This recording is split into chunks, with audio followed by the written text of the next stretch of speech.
இட்லி, தோசை, உப்புமா, பொங்கலோடு சேர்த்து சாப்பிட்ற மாதிரி நல்ல தண்ணியாக ஒரு பீக்கங்காய் சட்னி. கொஞ்சம் வித்தியாசமாக ஒரு கொடமிளகாய் சட்னி.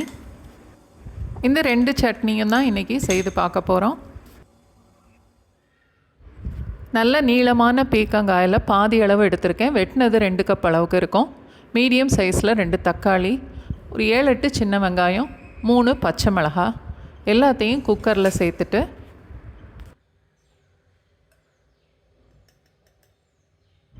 கால் டீஸ்பூன் பெருங்காயம், சட்னிக்கு தேவையான அளவுக்கு உப்பு, அதோட ஒரு அரை கப் அளவுக்கு தண்ணி சேர்த்தா போதும். குக்கரை மூடி ஒரே ஒரு விசில் வச்சுட்டு அடுப்பை ஆஃப் பண்ணிடலாம்.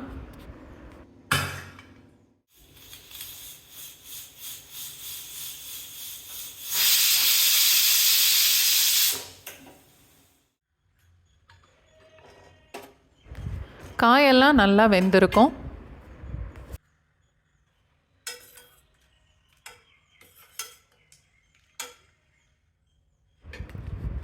நல்லா ஆறுனதுக்கப்புறம் இந்த மாதிரி ஹேண்ட் பிளெண்டரில் வேணும்னாலும் மசிச்சு எடுத்துக்கலாம், இல்லை மிக்சியில் பல்ஸ் மோடில் அரைச்சி எடுத்துக்கலாம்.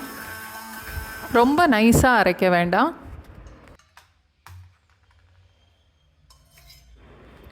தாளிக்கிற கரண்டியில் 1 டீஸ்பூன் அளவுக்கு எண்ணெய் ஊற்றிட்டு 1/4 டீஸ்பூன் கடுகு, 1/4 டீஸ்பூன் உளுந்தம்பருப்பு, 1 கொத்து கருவேப்பிலை எல்லாம் தாளித்து இப்போ சட்னியோடு சேர்த்துடலாம்.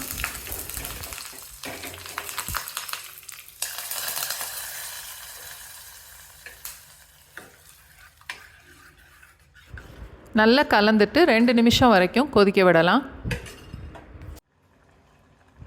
பீக்கங்காய் சட்னி இப்போது ரெடி ஆயிருச்சு. இட்லி, தோசையோடு சேர்த்து சாப்பிடவும் நல்லாயிருக்கும், உப்புமா, பொங்கலோடவும் நல்லாயிருக்கும் இந்த சட்னி.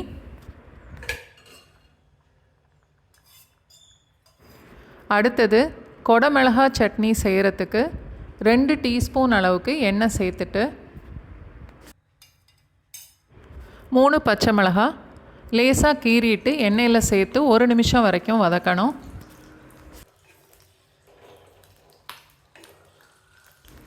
மீடியம் சைஸில் ஒரு கொடமிளகாய் நல்ல பெரிய துண்டாக வெட்டி எடுத்திருக்கேன். வெட்டின துண்டு 1 கப் அளவுக்கு இருக்கும். அதையும் இப்போ எண்ணெயில் சேர்த்து வதக்கலாம்.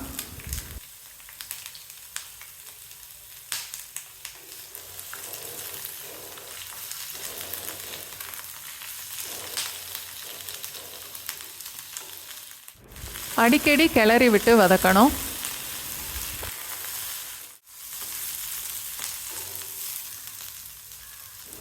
கொடமிளகாய் கொஞ்சம் செவக்க ஆரம்பித்ததுக்கப்புறம் அரை கப் அளவுக்கு வெங்காயம், கொடமிளகாயில் பாதி அளவுக்கு வெங்காயம் சேர்த்தா போதும்.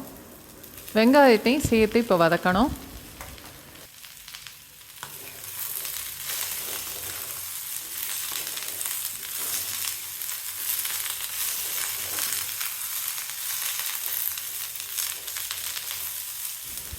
ஒரு டீஸ்பூன் அளவுக்கு புளி அதையும் சேர்த்து வதக்கலாம்.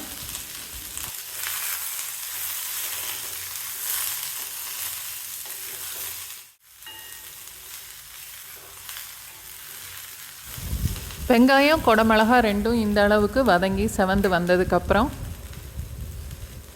1/4 கப் அளவுக்கு தேங்காய் பூ சேர்க்கணும். தேங்காய் சேர்த்த உடனே அடுப்பை ஆஃப் பண்ணிடலாம். ரொம்ப வதக்க வேண்டாம்.